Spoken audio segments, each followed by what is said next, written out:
Assalamualaikum warahmatullahi wabarakatuh. Ketemu lagi dengan pelajaran fisika. Biasanya yang paling membuat bikin pusing tujuh keliling, tapi syukur alhamdulillah. Sepertinya ini kurikulum Merdeka itu lebih ringan materinya untuk yang kelas 1 ya. Ini tidak ada hitungannya sama sekali untuk semester kedua. Beda dengan anak-anak yang kurikulum 2013 itu, wah, yang namanya fisika itu mulai dari awal sampai akhir semester 3, semester 3 akhir semester 2 kelas 12 pun itu tetap ngitung. Tapi ini saya sudah lihat di beberapa materinya itu ternyata sama sekali tidak ada hitungannya untuk yang semester kedua. Biasanya nanti kalau misalkan ada hitungannya itu nanti bentuknya adalah soal penalaran atau soal-soal kayak model soal AKM ya.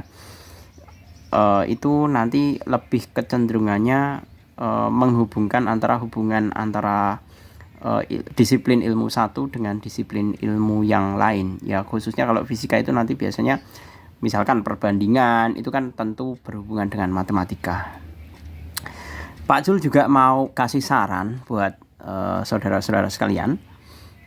Sebagaimana kita ketahui bahwa soal SBMPTN, seleksi masuk perguruan tinggi negeri, itu kan tidak lagi dalam bentuk soal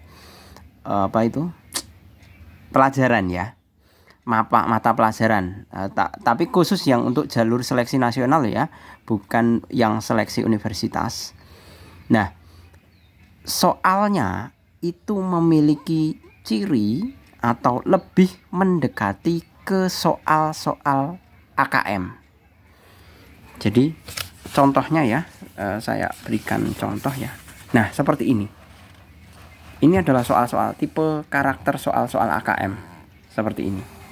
Ada bacaannya, kemudian pertanyaannya seperti ini ya. Pemahaman, lebih ke pemahaman. Seperti ini. Jadi tidak melulu, memang benar tidak melulu seperti halnya mata pelajaran isinya tentang misalkan bab tentang fisika, tapi ada hubungan atau ada korelasi keterkaitan antara soal-soal yang di bacaan tersebut ke dalam salah satu jenis mata pelajaran yang dominan matematika. Tapi cuman kalau biasanya juga kalau misalkan untuk soal yang seleksi masuk perguruan tinggi negeri itu yang mapelnya itu pasti korelasi hubungan penalarannya itu cukup tinggi. Jadi tidak hanya sebatas masukkan soal saja. Jadi diketahui ini dimasukkan ke rumusnya, ketemu hasilnya, itu jangan berharap seperti itu. Ya. Soalnya itu pasti dalam bentuk bacaan. Nanti hubungan korelasi kamu yang menentukan sendiri. Pakai rumus yang mana kamu yang menentukan sendiri. Seperti itu. Gitu ya, itu sebagai epilog saja. Kita lanjut ke latihan soalnya, yaitu bab 2 tentang sumber energi. Ini untuk materi yang semester kedua. Oke, yang pertama, sumber energi berikut yang masih mendominasi untuk memenuhi kebutuhan listrik di Indonesia. Perlu diketahui buat teman-teman semua bahwa pembangkit listrik yang ada di Indonesia itu mayoritas masih digerakkan dengan menggunakan uap ya. Nah, penggerak uapnya itu biasanya pakai pembakaran batu bara. Jadi yang benar di sini pertanyaannya adalah yang E ya, ini batu bara. Oke, kita lanjut. Perhatikan pernyataan berikut. Mempengaruhi perubahan iklim yang ekstrem, mengurangi dampak pemanasan global, menghasilkan polusi udara, meningkatkan kadar oksigen di udara, ketersediaan sumber energi fosil yang terbatas. Pernyataan yang merupakan kekurangan dan dari penggunaan sumber energi fosil ditunjukkan oleh nomor yang kekurangan penggunaan sumber energi fosil, yaitu mempengaruhi perubahan iklim yang ekstrim, benar. Menghasilkan polusi udara, benar. ketersediaan sumber energi fosil yang terbatas. Itu salah ya. Sebentar. Oh, benar. Sumber energi fosil itu memang terbatas kan. Nah, jadi kekurangan penggunaan energi fosil adalah 1, 3, dan 5. 1, 3, 5 yang B. Kemudian nomor 3. Pemanfaatan sumber energi yang digunakan untuk menghasilkan energi cahaya seperti gambar di atas adalah, nah ini adalah lampu sentir. Saya pernah mengalami zaman ini. Maksudnya zaman kalau saat saya kecil memang listrik udah ada. Tapi kalau misalkan mati lampu itu pakainya seperti ini. Sentir. Ini bahan bakarnya adalah minyak bumi, jelas. Minyak bumi itu jenisnya minyak tanah. Nah, dulu sebelum ada tabung gas itu kita pakai minyak tanah. Tapi setelah ditemukan gas kita itu berlimpah di Indonesia, terus diputuskan pada saat itu pemerintahan SBY JK. Jadi Pak JK itu, Pak Yusuf Kala itu mengkonversi minyak tanah ke dalam penggunaan tabung gas LPG.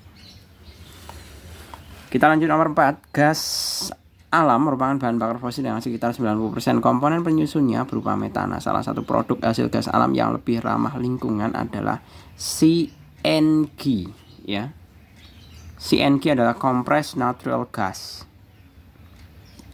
Ini lebih ramah lingkungan dibandingkan dengan yang LNG maupun LPG. LNG dan LPG itu juga ramah lingkungan. Tapi kalau di sini kan ditanyakan yang manakah yang lebih ramah lingkungan, itu adalah CNG. Itu untuk ukuran ramah dan tidaknya. Nanti kalau ukuran polusinya itu biasanya diukur dari kandungan karbonnya. Semakin rendah kandungan karbonnya itu tingkat polusinya akan semakin rendah. Kita lanjut ke nomor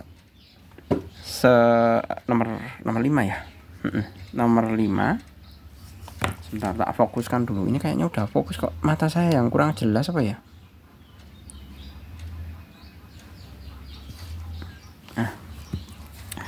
Sumber-sumber energi yang berasal dari jasad renik dan sisa-sisa tumbuhan yang tertimbun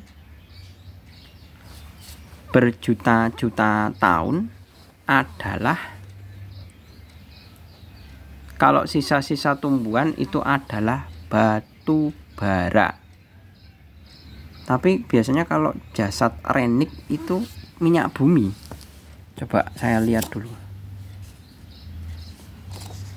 dari definisinya. Batu bara.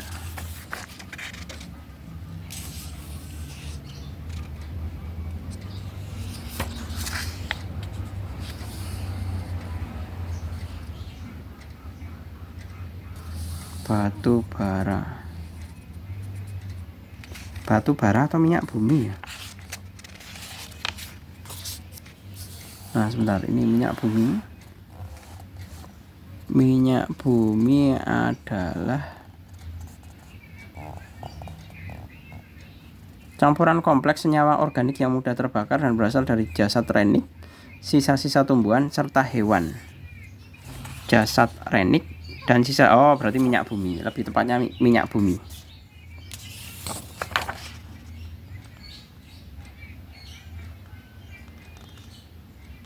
Nah, kalau batu bara itu sisa tumbuhan saja. Kalau jasad renik dan sisa-sisa tumbuhan itu berarti minyak bumi. Jadi jawaban ini yang lebih tepat adalah minyak bumi ya. Karena ada jasad reniknya. Jasad renik dan sisa-sisa tumbuhan. Diingat-ingat, kalau tumbuhan saja itu dia batu bara. Oke, kemudian nomor 6. Berikut yang bukan merupakan ciri-ciri sumber energi tidak terbarukan adalah terbatas, benar. Dapat merusak alam, benar. Berdampak baik pada lingkungan. Biasanya kalau tidak terbarukan itu pasti menimbulkan polusi. 7. Berikut yang merupakan alasan gas alam awalnya tidak dimanfaatkan sebagai sumber energi adalah, jelas ini belum dimanfaatkan gas alam itu karena biasanya lokasinya terpencil dan jauh dari konsumen. Sehingga membutuhkan tentunya kan investasi yang besar untuk menghubungkan atau mengangkut gas alam tersebut ke konsumen. Kan seperti itu. 8. Berikut yang merupakan komponen penyusun gas alam. Nah, penyusun gas alam itu biasanya gas alam itu susunannya itu terdiri dari metana, etana, propana, ada H2O-nya, ada H2S-nya, kemudian ada CO2-nya. Nah, di sini yang merupakan komponen penyusun gas alam adalah yang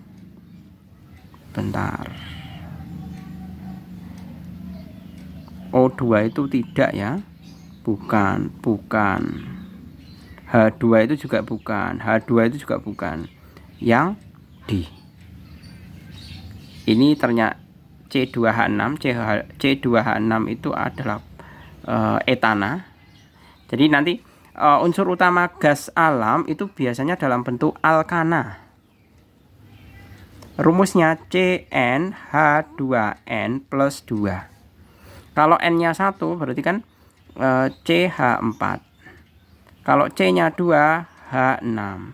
C-nya 3 itu H8. Nah, ini metana, ini etana, ini propana. Seperti itu. Gitu ya.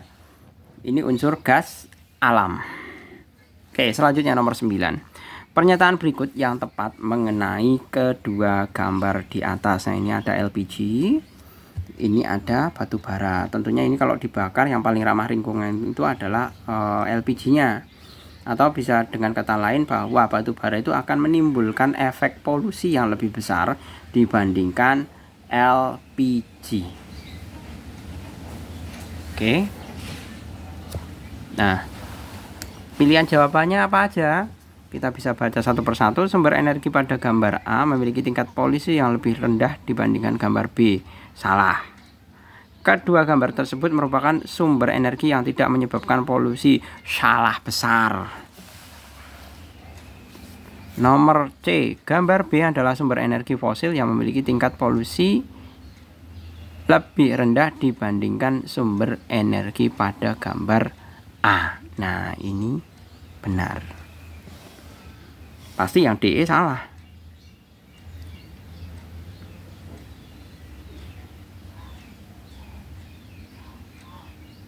Penggunaan sumber energi pada gambar B lebih mendominasi untuk salah, malah kebalik ya. Yang paling besar itu malah batu bara kalau penggunaan untuk pembangkit listrik, bukan pakai LNG. Kedua gambar tersebut adalah sumber energi yang ketersediaannya sangat melimpah di alam. Belum tentu, karena energinya itu terbatas ini. Yang tidak terbarukan itu tidak melimpah di alam, tapi terbatas lebih tepatnya. Jadi E juga salah. Jadi jawabannya yang C tadi. Kita lanjut nomor 10. Perhatikan pernyataan berikut. Pernyataan yang merupakan keunggulan dari pemanfaatan sumber energi terbarukan ditunjukkan nomor. Biaya pembangunan yang murah itu salah. Energi terbarukan ya, ramah lingkungan, benar. Mengurangi ketergantungan impor belum tentu. Mudah diperoleh itu benar. Seperti halnya angin, sinar matahari, gas alam, apa tuh? Panas bumi. Nah, itu mudah diperoleh. Sinar matahari kan kita tiap hari dapat. Angin tiap hari ada. 11. Nomor 11. Secara geografis Indonesia terletak di daerah tropis dan dilewati oleh garis khatulistiwa. Sehingga Indonesia memiliki intensitas radiasi yang cukup besar. Berdasarkan pernyataan tersebut, pembangkit listrik yang cocok dikembangkan adalah, nah di sini ada kata kuncinya radiasi. Kalau radiasi itu adalah pancaran sinar matahari sampai ke bumi. Itu adalah radiasi yang tanpa membutuhkan medium. Jadi sinar matahari masuk ke bumi itu tanpa adanya medium, tanpa ada medium perambatan. Nah, Yang menggunakan pemanfaatan radiasi adalah pembangkit listrik tenaga surya. Jadi yang benar adalah yang B. 12. Faktor yang mempengaruhi besar energi listrik yang dihasilkan oleh PLTB ditunjukkan oleh nomor B. PLTB itu singkatan pembangkit listrik tenaga Bayu. Bayu itu adalah angin, ya. Seingat saya kalau anaknya dewa angin itu siapa itu? Bima. Werkudara. Kalau bahasa Jawa, muatan lokal kalau di Provinsi Jawa Tengah itu ada bahasa Jawa. Bima itu anaknya dewa Bayu. Ditunjukkan oleh nomor angin. Waktu terjadinya angin darat dan angin laut benar, kecepatan angin juga benar. Berarti yang benar adalah 3 dan 4.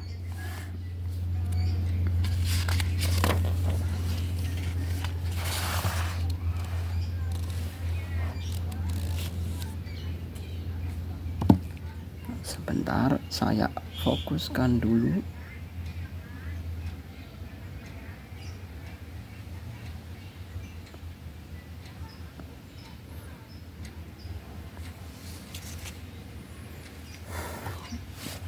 Jenis pembangkit listrik berikut yang tidak memanfaatkan sumber energi alternatif. Jelas. Air, bayu, surya, panas bumi. G. PLTG, pembangkit listrik tenaga gas. 14. PLTA menggunakan air sebagai sumber energi dengan cara menampung air pada kanal-kanal kecil yang di dalamnya terdapat turbin.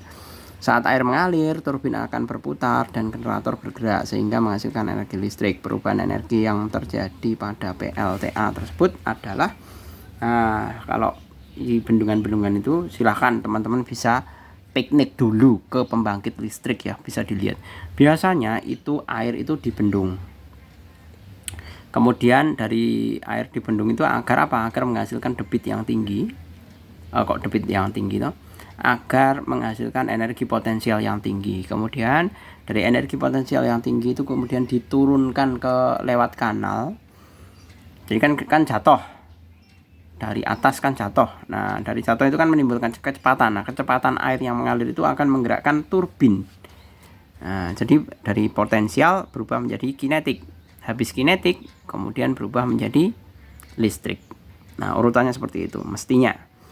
Nah, di sini ternyata nggak ada yang urutannya potensial, kinetik, kemudian listrik. Nah, berarti semestinya kita bisa menjawabnya adalah yang kinetik langsung ke listrik. Seperti itu. Selanjutnya nomor 15.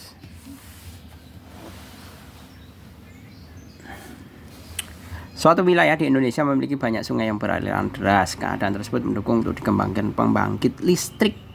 Karena kalau beraliran deras itu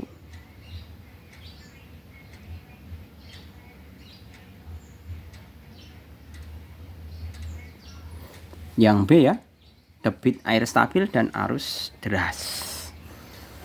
Selanjutnya nomor 16. Energi alternatif yang dapat dikembangkan dari sumber daya alam tersebut adalah yang biofuel. Jadi minyak CPO itu bisa diubah menjadi biofuel. Tapi bukan serta-merta kita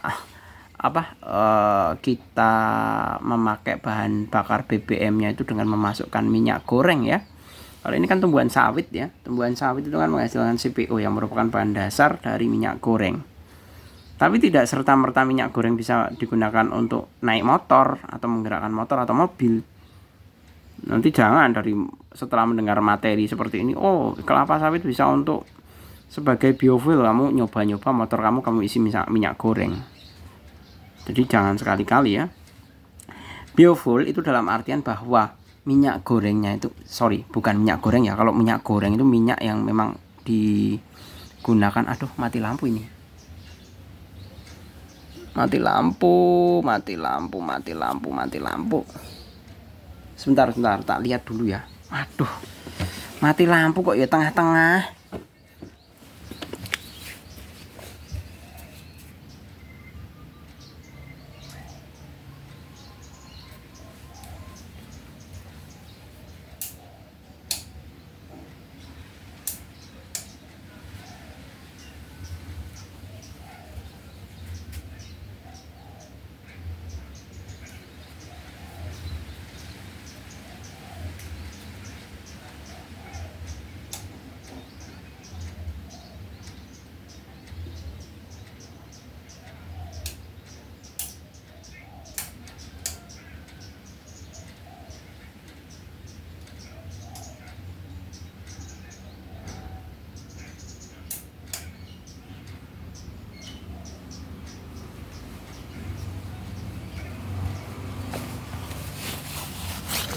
Ternyata lampu saya.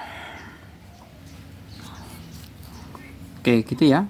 Jadi tadi kembali lagi ke CPO. CPO itu kalau digunakan sebagai biofuel itu sebenarnya digunakan sebagai campuran. Jadi berapa persen masih pakai minyak bumi, tapi nanti dicampur dengan CPO-nya.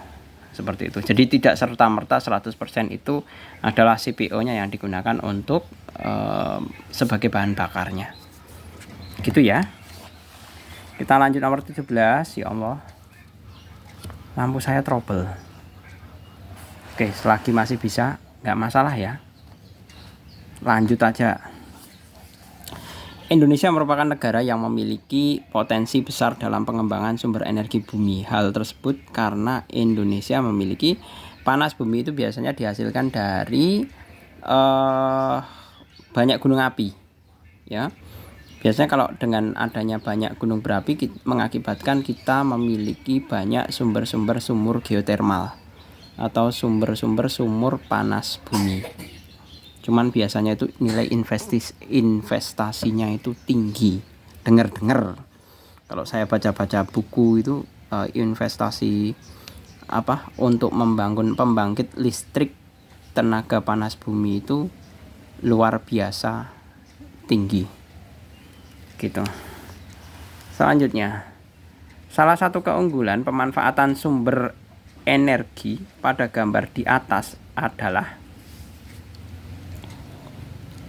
yang nomor 18. Nah, ini apa tuh ini? Ini geyser ya.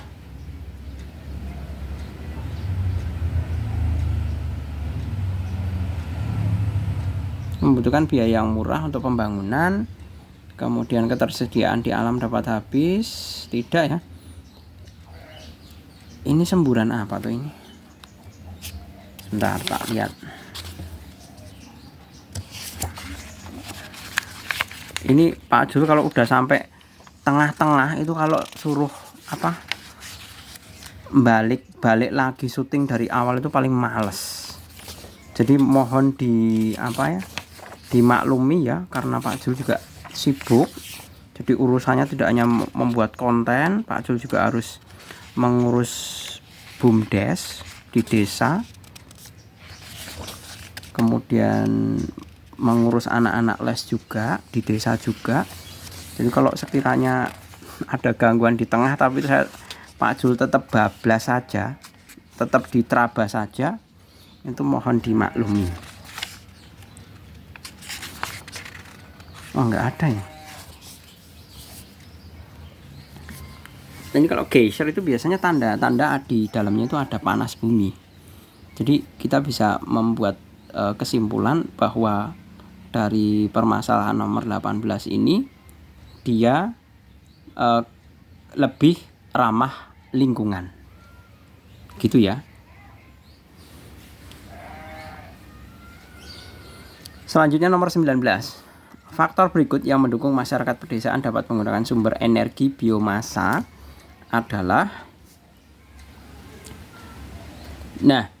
biomasa itu kalau di desa itu banyak sekali ya. Ada mulai dari kotoran sapi, kotoran ternak, ada juga yang menggunakan kayak sekam padi.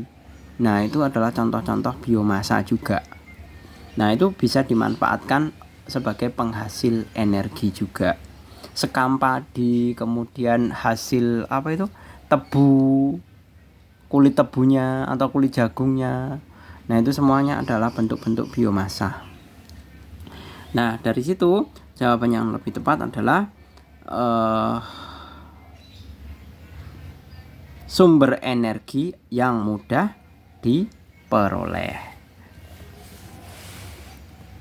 Selanjutnya, nomor 20. Suatu wilayah Indonesia mayoritas penduduknya berpotensi sebagai peternak sapi. Kotoran sapi yang dihasilkan di wilayah tersebut juga mengalami peningkatan. Hal itu akan berdampak pada kadar gas rumah kaca di atmosfer. Solusi yang tepat untuk kotoran sapi yang dihasilkan di wilayah tersebut adalah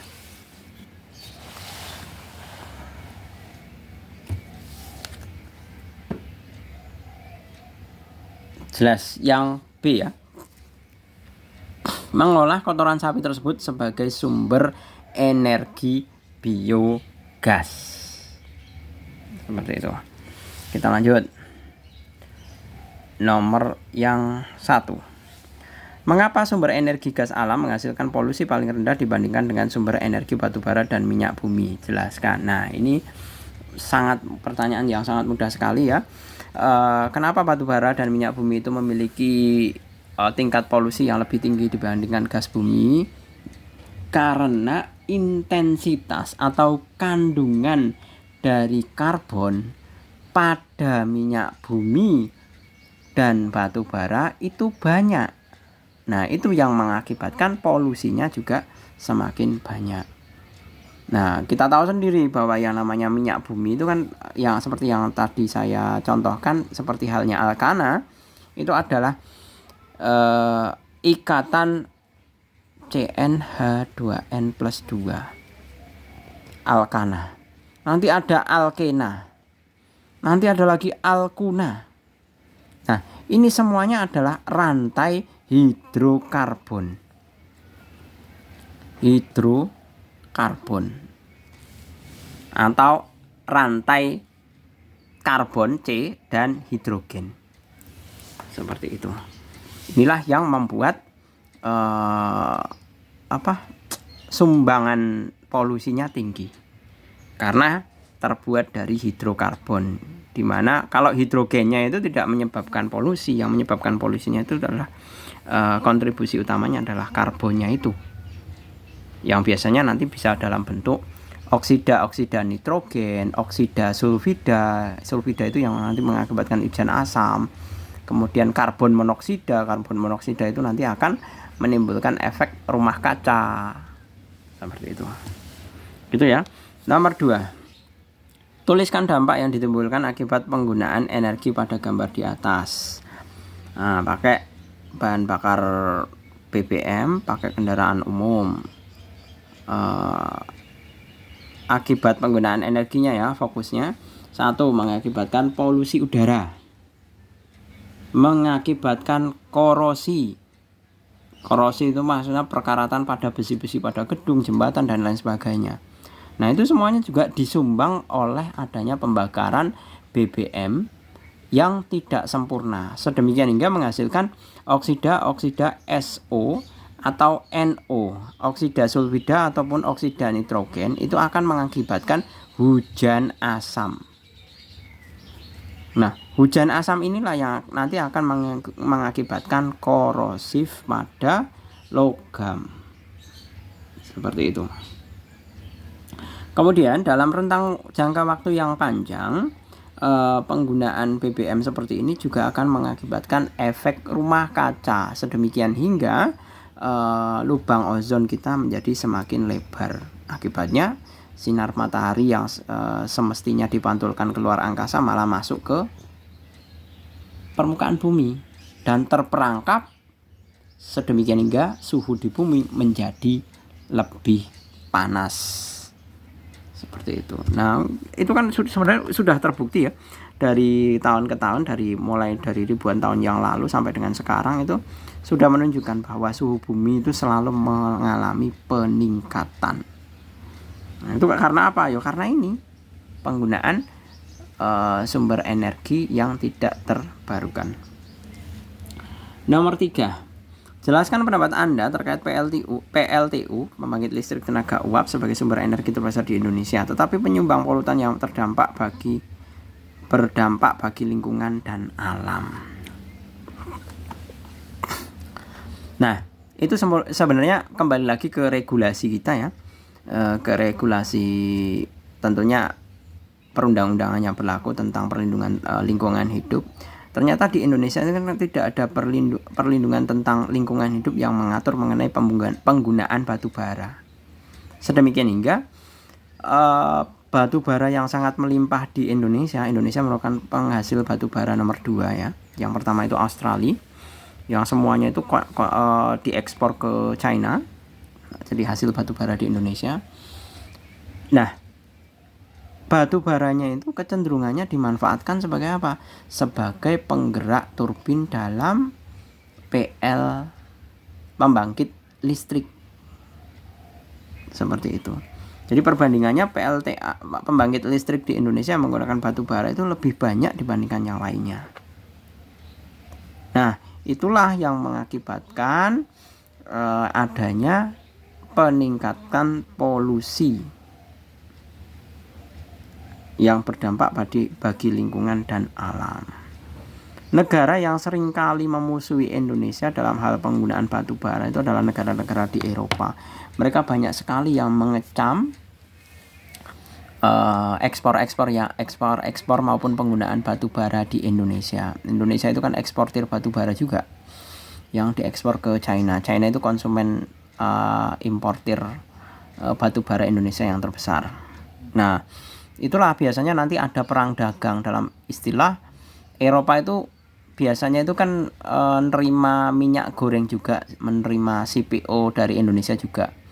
Nah, mereka kadang-kala mereka melakukan pelarangan CPO, produk CPO di Indonesia. Karena apa?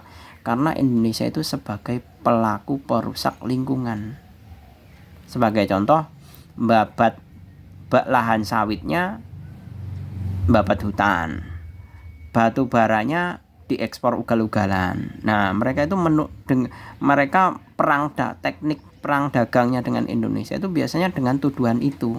Kita sebagai perusak alam, negara yang merusak alam di dunia ini. Nah, kita tidak perlu malu untuk mengakui memang keadaannya memang seperti itu ya. Memang kita kalau membabat sawit, mau pertanian sawit itu mesti membabat hutan, bakar hutan bakau. Terus batu bara kita ekspor ugal-ugalan ke Cina dan ke banyak negara. Di saat Australia itu melindungi batu baranya. Seperti itu. Jadi memang kita harus mengakui bahwa dosa-dosa kita itu terhadap lingkungan itu lebih banyak ya dibandingkan mereka. Seperti itu. Jadi moga aja kalian kalau misalkan besok belajar dengan tekun dan sekiranya bisa menemukan lagi sumber energi yang sekiranya bisa ramah terhadap lingkungan, murah, terjangkau oleh seluruh masyarakat, terutama masyarakat kecil, dan tidak menimbulkan polusi. Seperti itu. Jadi wajar ya kalau sifat dasar manusia itu kan sebenarnya merusak, itu sebenarnya sudah tercantum di dalam Al-Quran bahwa pada dasarnya manusia itu suka membuat kerusakan di bumi. Jadi kita tidak perlu malu untuk mengakuinya, karena memang sudah tercantum di dalam kitab. Salah satunya kalau sebagai muslim itu sudah tercantum di dalam kitab Al-Quran. Oke, gitu. Kita lanjutkan. Jelaskan transformasi energi yang terjadi pada penggunaan sumber energi gambar di atas. Sumber energi gambar di atas ini sudah saya terangkan pada soal-soal sebelumnya, bahwa air dibendung agar menghasilkan energi potensial yang tinggi, kemudian dialirkan ke bawah sehingga menggerakkan turbin, itu berarti energi kinetik. Kemudian energi kinetik menggerakkan rotor mengubah menjadi energi listrik. Kok rotor toh? Menggerakkan turbin menggerakkan rotor itu bagian generator ya. Kemudian di dalam generator energi kinetik atau energi gerak diubah menjadi energi listrik. Oke, seperti itu. Kemudian nomor terakhir, berdasarkan kutipan teks di atas, sumber energi yang berpotensi di daerah tersebut menggunakan biomasa. Apakah pernyataan tersebut benar? Jelaskan alasan Anda. Berdasarkan Riau menjadi penghasil kelapa sawit terbesar di Indonesia. 2 juta lah, basisnya ini sawit ya. Kalau sawit itu kan bisa menghasilkan CPO. Selain menghasilkan CPO juga menghasilkan cangkang CPO-nya itu loh. Kok cangkang CPO? Apa istilahnya? Cangkang kelapanya itu loh, ampas hasil perasan kelapa sawitnya itu loh. Hasil perasannya kan namanya CPO atau yang akan jadi bahan bakar minyak goreng. Nah, ampasnya itu, bungkil kelapa sawitnya itu, nah itu yang dikatakan sebagai biomasa.